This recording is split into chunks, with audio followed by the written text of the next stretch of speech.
Following on from my last video where I said I don't think assassins should be happy, I've come to the realization that I don't think assassins deserve happy endings either. And when I say happy endings, I mean the sort of stereotypical ride off into the sunset, you've got the girl, you save the day, stuff like that.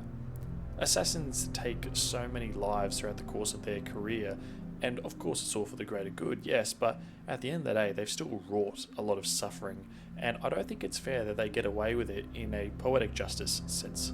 And before you say, oh, but there's characters in Assassin's Creed that get a happy ending, such as Ezio and Edward, for example, think about it in the long run. It's not really a happy ending. Let's look at Ezio. He gets his wife and he has children and he's living in a vineyard. It's pretty much perfect. However, even he himself notes that he started this journey so late in his life and that he doesn't get to be with his children very long. He dies when they're very young and he doesn't get very many years with Sophia.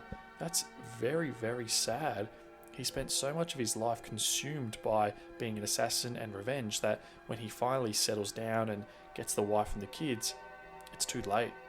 I suppose that's another thing to add to the previous video, that assassins, they sacrifice the life that they wish that they could have so that others may have it in their stead.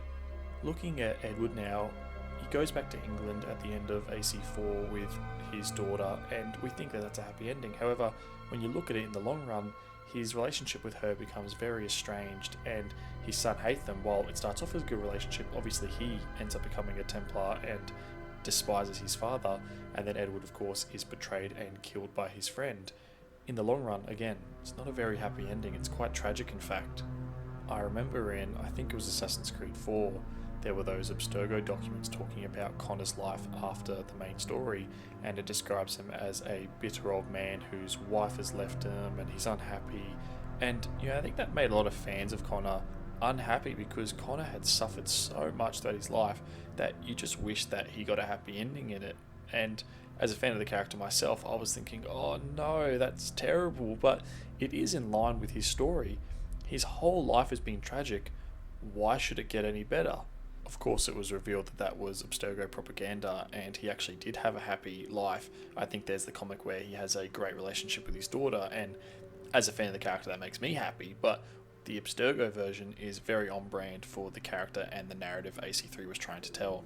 As I was saying in the previous video, I think that there has to be this inciting incident for someone to join the Brotherhood, and to justify their actions, usually that incident is a tragedy. And I think that it's tragedy in the Greek sense of the word. It can't just be one incident that triggers someone. It has to be continuous ones. Their whole life has to be tragic, especially the ending. Possibly my favourite video game narrative of all time is Red Dead Redemption, both 1 and 2. And both of those games are just so tragic and sad. The wider story is very sad when you really think about it. Spoiler alert for the Red Dead Redemption stories, if you haven't experienced them, I highly suggest you do. But at the end of Red Dead 2, when Arthur dies of tuberculosis and his injuries, it's so gut-wrenchingly sad and tragic for him. But what makes it even worse is that he's sacrificing himself so that John and his family can get away and start a fresh life. And then John squanders it all, leading to the authorities locating him in Red Dead Redemption 1. And then John sacrifices his life so that Jack may have a chance at a normal life, and then Jack squanders it all and chooses the life of an outlaw, thus making all of their sacrifices in vain. That sadness, that tragedy underpins Red Dead Redemption, and that's what enhances the narrative so much, and it makes subsequent playthroughs even more heartbreaking. You're no longer just following the downfall of the gang in Red Dead 2 or John trying to rebuild his life only for it to come crushing down. When you've got the wider context of all the sacrifices made along the way, it's just that gut punch in it. And that's what I mean when I say it's not a good ending. It's a sad ending for every character, and that enhances the narrative. That's why I think that assassins shouldn't have a happy ending. It will enhance their overall narrative, their overall tragic life. Regardless, again, I'm rambling. I just thought I'd had more to this. Think of this as like an addendum to the previous video. But I just think that for assassins to operate for their whole life, it has to be filled with tragedy and sadness, and it only makes sense for their story to end that same way. If you agree or disagree, please say something in the comments down below. We can have a chat, we can have a discussion.